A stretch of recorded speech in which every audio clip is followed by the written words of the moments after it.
At the end of the week, we returned as battle-hardened English teachers, restless for action. And 2 more weeks of intensive, boring curriculum training and Erna. The only bright light during the last boring weeks was Erna, our Afrikaans teacher. Jimmy, Danica, Maddie, Erna, and me all made up our entire class, and she made a very difficult subject sound easy. I didn't learn a thing, but we laughed hysterically and continuously at Jimmy, who was always trying to get Erna to pronounce an Afrikaner word, Fuker. That sounds like an English word, Fuker. She'd say, Fuker, and he'd repeat naughtily, Fuker, right? And we'd both howl. The 2 girls hid their faces and sniggered. Erna always looked professional, but never fell for it. She never took the bait nor cracked a smile, but would wink at me when he wasn't looking. She was really great. Time passed quickly. We made day trips for shopping downtown to Windhoek, and well-appointed national urban capital of Namibia. We walked everywhere. Legs cramped, faces, arms, and legs burned deeply, and we all learned very quickly, you do not lie out in the African sun. So far, not one person has been able to tell me anything about Sikosanyana Senior Secondary School, my assigned bush station.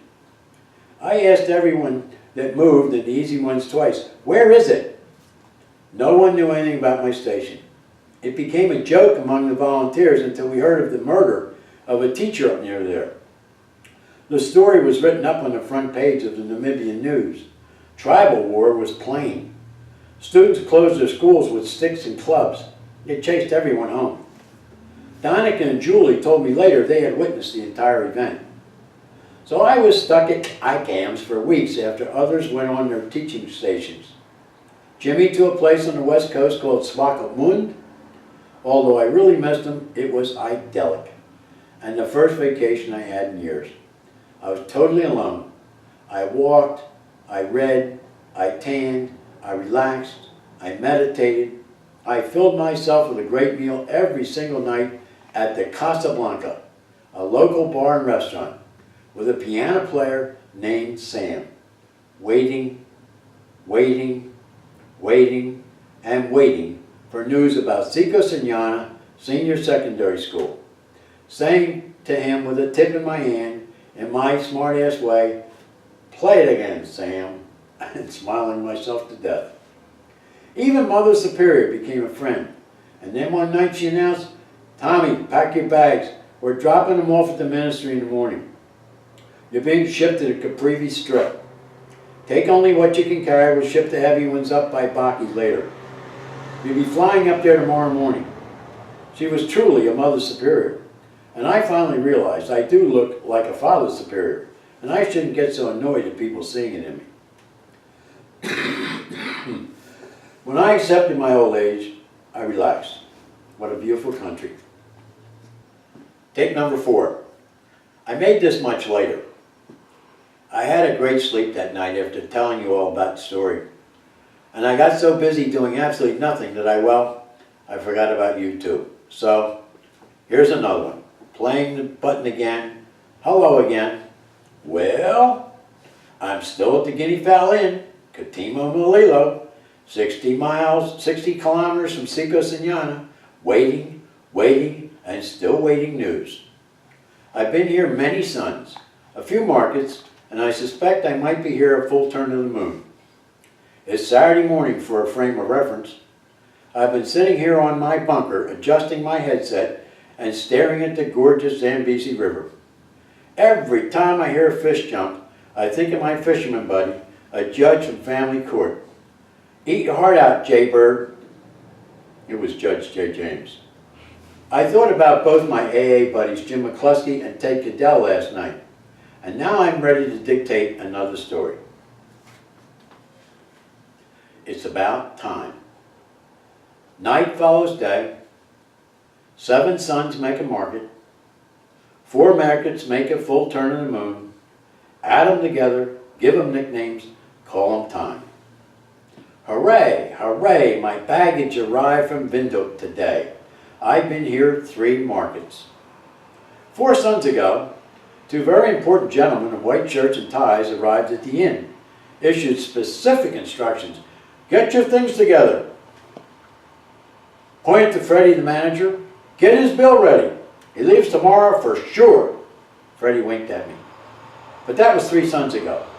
Since then, I've seen absolutely no one from the ministry. And in Katima Malilo, on the Caprivi Strip, 200 kilometers from Victoria Falls, that's just the way it is.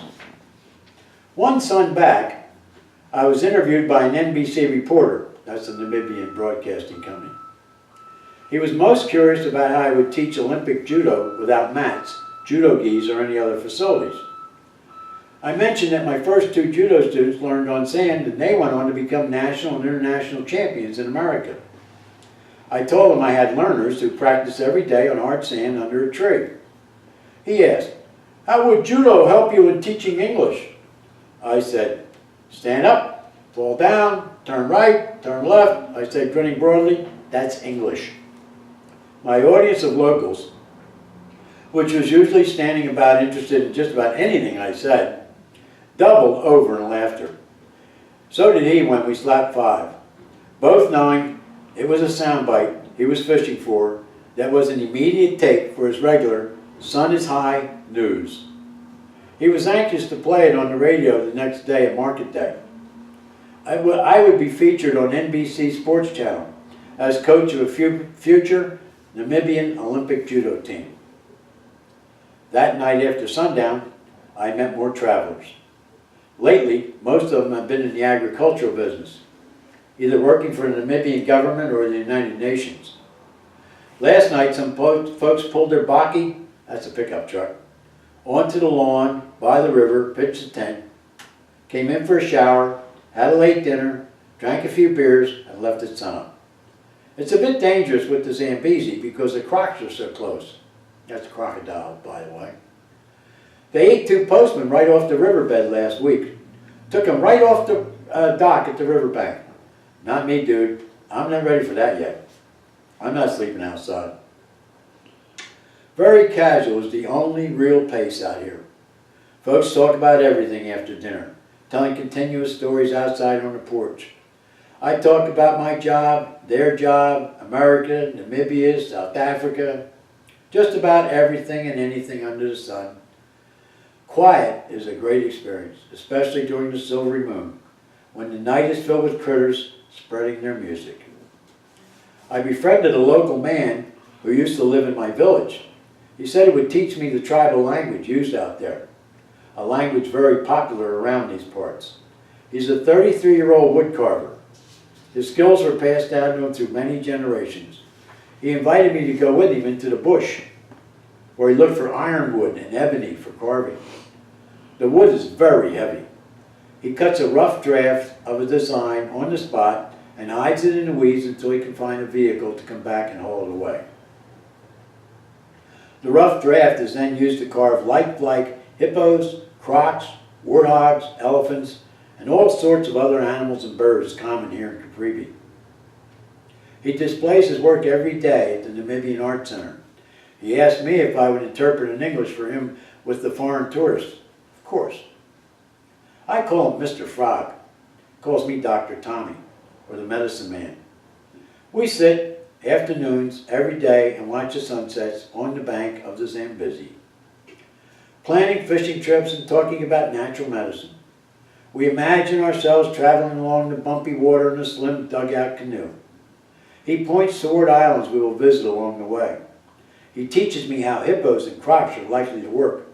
Never get between a hippo and its young, Tommy. Never. He's quite a guy, my Mr. Frog. Everyone should have a friend while growing up by the river like Mr. Frog. 5 suns back, James, our white innkeeper and owner, was struck down by malaria. He was throwing up and voiding at the same time. It is the deadliest of the diseases around here, a real killer. He had freezing chills that alternated with searing sweats. All night long his head neck, and kidneys pounded with excruciating pain. First thing at sunup, he turned himself over to the local hospital and started a quinine drip treatment. Quinine is dripped slowly through a needle into your arm until the symptoms subside. Otherwise, you die. This was his second attack of malaria in less than 2 markets. It would be downright deceitful for me to pretend I am not afraid of this deadly disease.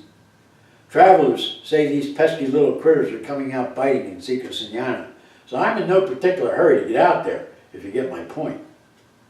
Otherwise, other than this particular fear of malaria, I have had no uncomfortable physical reactions during my first 2 months in Africa. Only a bad headache very early on, and 1 night of dizziness and chills when I returned from a depot. Other than that, just minor itches, and that's mostly prickly heat. I had absolutely no sexual urge whatsoever. I hope it's not a permanent condition. Until I actually started saying these last words and this sentence to you in this recorder, it did not occur to me that I had been physically alone since being here. It's a very romantic experience, but it's pure spiritual romanticism and mental pleasure, not physical pleasure. I mention this concern to other travelers and locals. They say, "Tommy, you fell in love with a river, and unlike women, it just keeps moving on." Makes sense, I think. I hope. And that is it for this evening, and I will continue with tape 5. It's called It's Mid-Morning.